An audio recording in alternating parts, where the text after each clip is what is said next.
Robin Redbreast is a pint of cream for ye. Because if you don't have it, them dratted coltits will. Dang pesky varmints. Here it is. Come on, me old darling. Sup up. That's that here. Steady. There you are. That should do you greedy buzzard. Aye.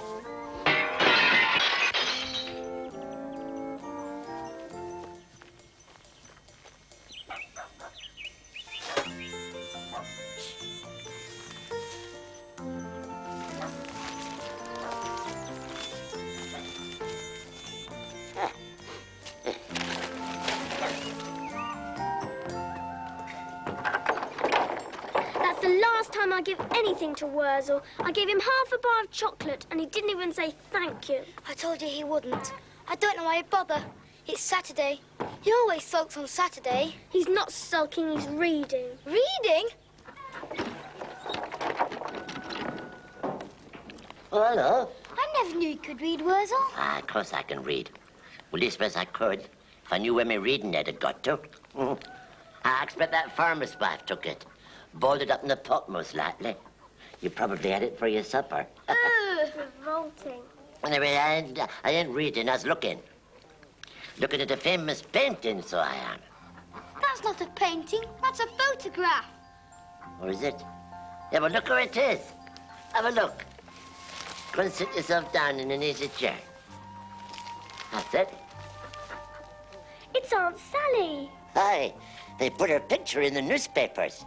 On account of her being so handsome, I expect. Listen.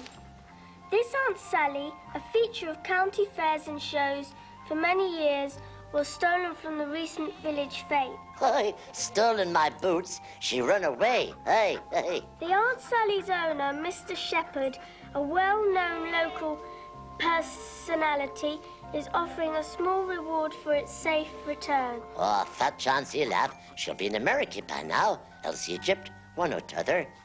She'll be a princess with flowers in her hair. She won't have no time for a stupid old scarecrow, I don't suppose for a minute. Poor old Worzel. Do you miss her? Miss her?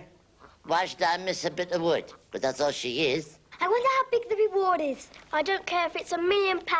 If we find Aunt Sally, we're not telling horrible old Mr. Shepherd.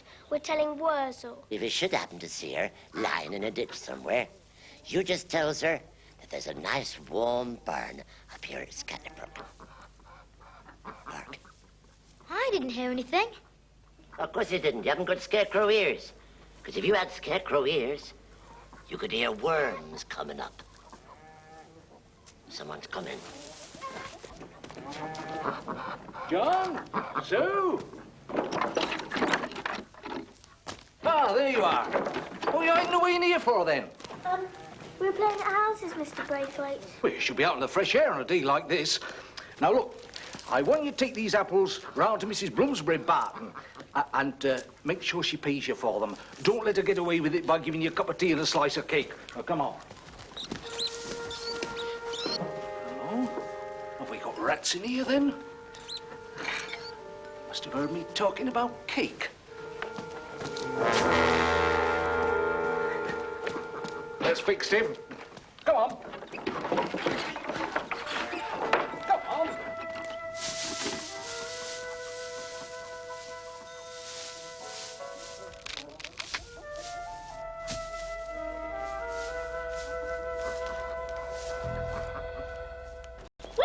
Well, what a good thing I saw you. Now, I've saved you all the trouble of going round to the front door.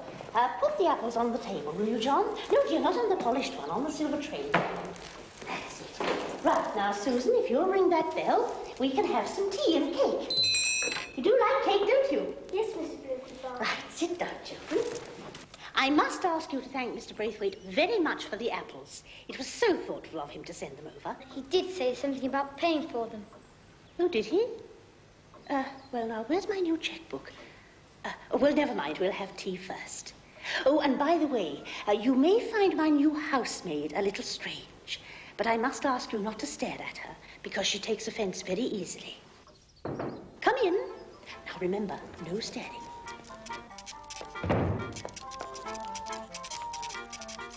Yes, madam. Ah, Sally, we would like some tea. Yes, madam. Indian, not China. Yes, madam. And cake.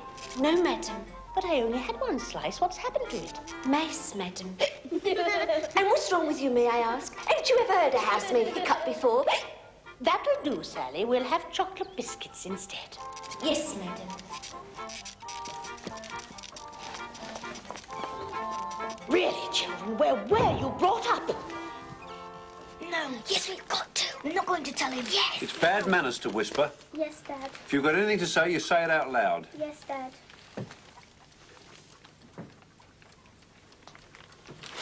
Honestly, if you could get a job in a Punch and Judy show, you two could. I'm going across to see if that time switch on Mr. Braithwaite's couch is working properly. No. Yes. We're not telling him, that's that. We've got to. You know what'll happen, Sue? He'll go over there and start making trouble, and we'll get the blame for it. We've got to. He's been looking for her everywhere. Let him go on looking, then. You are horrible. All right, I'll go and tell him myself, and you can keep out of it. I'll tell you what we ought to do. Go and tell Mr. Shepherd. Then we'll get that reward. If you dare go near Mr. Shepherd, I'll never speak to you again as long as I live. And I'll bash you. Morning, Mr. Braithwaite. Oh, Sue. Worzel, can you hear me? Oh, Worzel, don't sulk. I've got something to tell you. Oh, I see. Look, I'll whisper it. Aunt Sally is at Mrs Bloomsbury-Barton's house.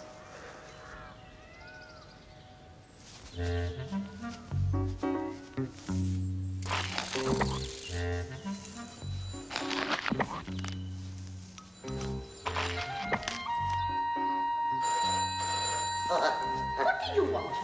If you're the rag and bone man, I've nothing for you. No, I am the rag and bone man. Mrs. Bloomsbury-Barton's residence. Oh, good morning, Lady Partington. Yes, this is Mrs. Bloomsbury-Barton speaking. Oh, how very kind of you. I should be delighted. It'll be such a pleasure to see your lovely grounds again. I'll order the car straight away. Yes, madam. Sally, I've been invited to Partington Hall for the weekend. Yes, madam. So you'll be in the house on your own. Do you think you can manage? Yes, madam. Of course, I shall pack away the silver. But I don't want you to open the door to any suspicious characters. There was one just roaming around in the grounds, and I sent him packing. If it should happen again, you set the dogs on him. All of them. Yes, madam.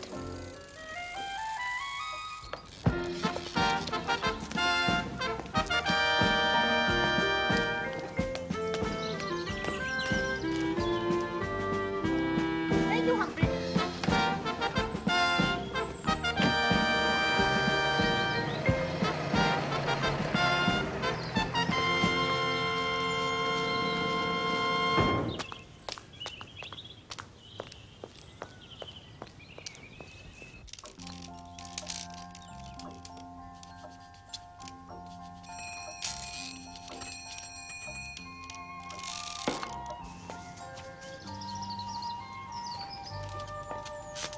Yes? Oh, a common peddler selling flowers. Be so good as to take them round to the tradesman's entrance. No, I ain't selling them, Aunt Sally. I'm giving them away. They're for you, see? Oh, thank you. I put them in water. Are you an admirer? So, Worzel. Remember me, Worzel Gummidge? Oh, well, one has so many friends. Did we meet at the Partingtons? No, I don't think we met at the Partingtons. No, we met back at the coconut shy in the village fete first off. And then I rescued you from that there police station, remember? Oh, yes, I did work at fetes and fairs for charity, you know. What do you want? Well, I come looking for you, Aunt Sally. To ask you to marry me. Did you indeed? And who told you where to find me? Little birdie told me. My little Robin Redbreast. He told me you was working here. Working here? Working? I've never done a day's work in my life, I thank you to know. Oh. I happen to live here. Oh. Well, I thought this house belonged to the fat lady with the hat. The fat lady with the hat happens to be my companion. Oh. I happen to inherit the house, and now I am the owner. Oh, I see. And if you don't believe me, wipe your feet and come in for some afternoon tea. I could do with that, Aunt Sally. I might invite you for the weekend. Oh, that'd be nice. I do have people to stay, lords and ladies and things, but no one from America, of course. No, of course.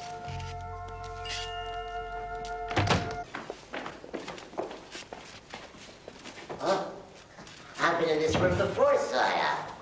When that daft old woman thought that I was the handyman. Saw the furniture in there. Yes, and it's all mine. Oh, You can sit on a chair if you like. Put your feet up on one of them tables. what about my tea? I shall have to prepare it myself. Oh. I've given all my servants the day off. Oh, I see. Will you excuse me, Mr. Gummidge? Delighted, Miss Aunt Sally. Ah. Ah. Nice little house. Oh. Hello. Been on your holidays, have you? You got a nice tan up.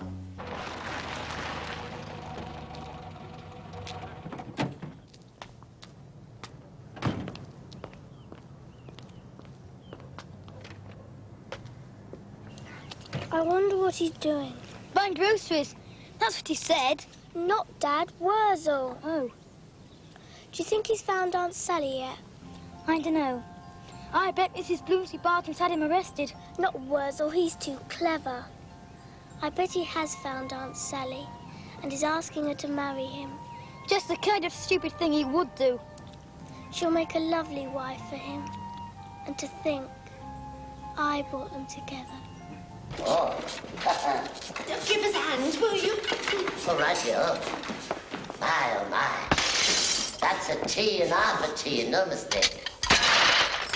Oh.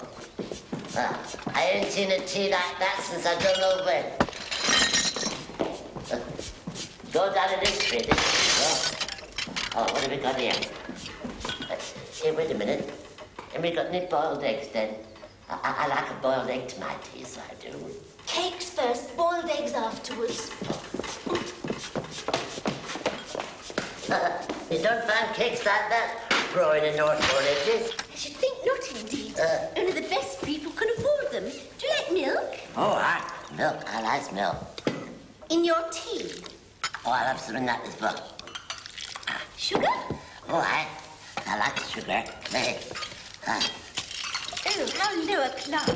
I always like a slice of lemon in my tea. Oh, yes. 6 cakes or 7? Well, I haven't got my counting there done. Which is most? 6. Oh, that's what I love then, and thank you kindly. There you are, 6 cakes. And you start on the jelly. Oh, how many jelly do I get? Oh, what a silly question. You don't say how many jelly, you say how much jelly. You get half, same as me. That's the same as a quarter. Only my quarter's a bit bigger than your quarter, because this happens to be my house. Oh. There's no need to slurp your tea. Only common people slurp. Here, you're slurping yourself. Well, you are. You're slurping. I wasn't slurping. Yes, you was. No, I was creaking. I happen to have rusty hinges. You'd have rusty hinges too if you'd like to sleep on an edge.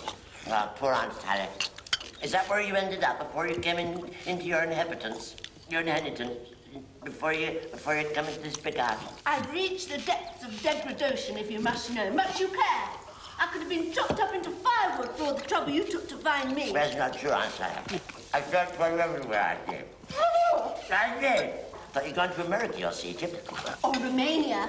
I could have gone to Romania. I had lots of offers, you know, from dukes and princes and people, but I decided to stay here and attend to my estate. One has servants' problems, of course. And then there's Mrs. Bloomsbury-Barton, my dear, faithful companion. She's gone, you know. Do you know? Mr. Maid. No. I mean, I ask you, do I look like a housemaid? Take your thieving hands off that chocolate cake. Where's my chocolate cake? No, it isn't. You've had 5 cakes already. Well, you said I could have 6. Well, 5 is more than 6. You've had more than your fair share. I had 1, 2, 3 cakes, and then another 1 and 2. And that makes 1, 2, 3, 1, 2. And you've had 1, 2, 3, another 1, 2, 3, and another 1. Therefore, that's my cake. Okay, take it. See if I can. Perhaps you like this as well, eh? Oh, well, 2 can play at that game. Are you ready for this? My pretty face! You ruined my pretty face, you horrible heap of straw! Oh-ho! I'll show you. Yeah.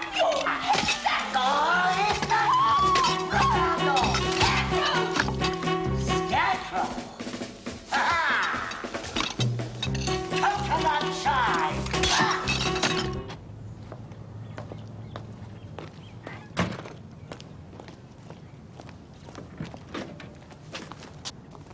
Sit down properly.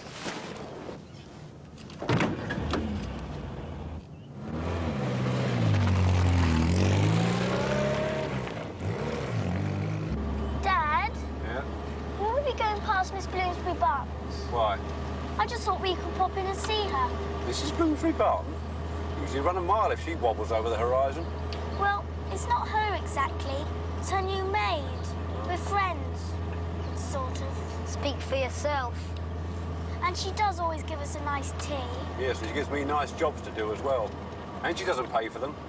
We've got a nice tea waiting at home anyway. Hello, talk of the devil. Well, I'll tell you one thing, Aunt Sally.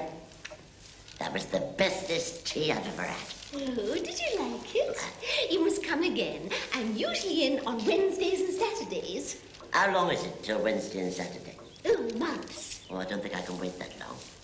I mean, this was the finest tea I've ever had, but I'm still a bit hungry. Not much of it went into my stomach, did it? Oh, well, that's easily remedied. I've always got lots of food in case people come to dinner. I usually give them boiled eggs. Oh, boiled eggs. You said I could have a few boiled eggs after I finished all my cake. As if I know how to make it. I usually leave it to the cook. Excuse me, Mr. Gummidge.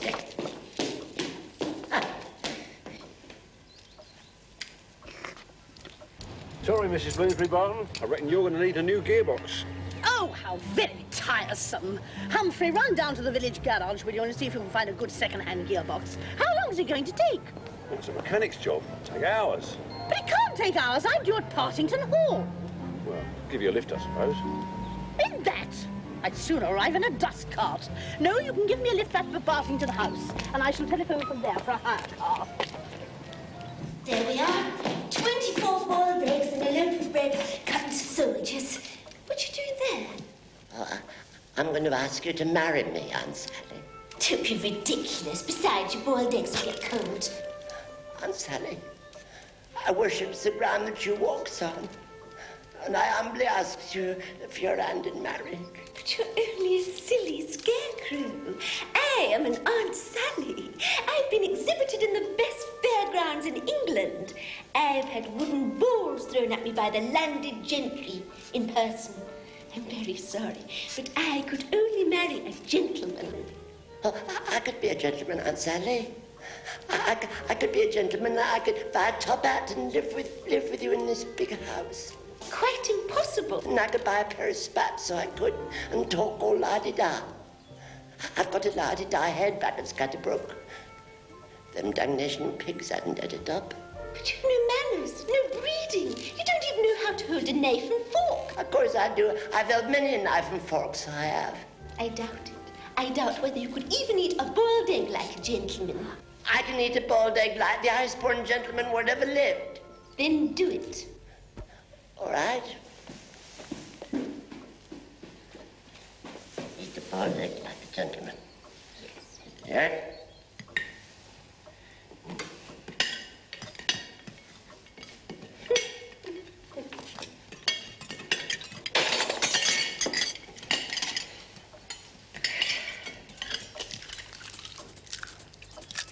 Hey, that ain't fair.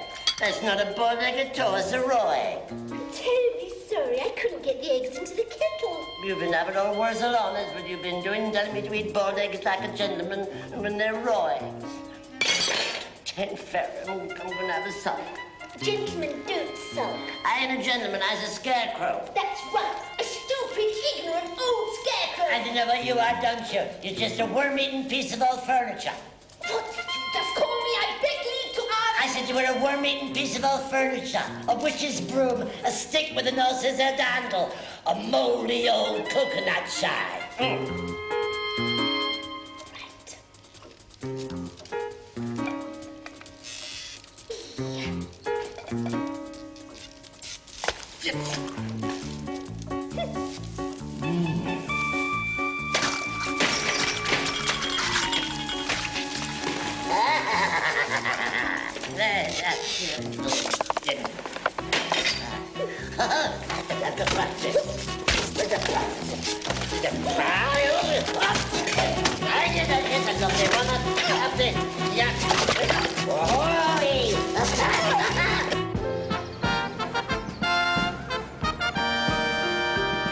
It's no good you sitting there sulking. We've had our fun, now you must help me clean it up. Worzel Gummidge, there's work to be done. Look, the only work I does is scaring rooks. And as there ain't no rooks in here to scare, I ain't got no work to do, so there. Well, what about all this mess? I can't leave Mrs. my drawing room like this. We must clear it up at once. Clearing up is women's work, so you clear it up. Take that broom. I shan't. Them has made the mess can clean it up. You threw the first cake, then you threw the first jelly, and you threw the first egg. Right, then I'll throw the first bucket of water. Wait a bucket.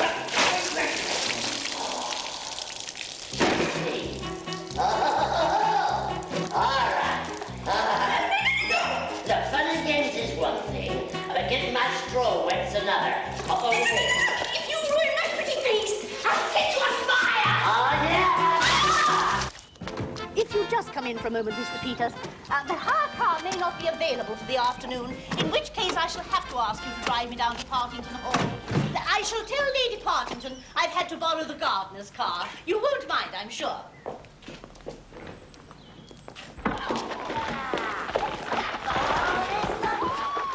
Lazy, good-for-nothing housemaid of mine. The moment my back is turned, she's in there watching television. I bet she's sitting there with her feet up.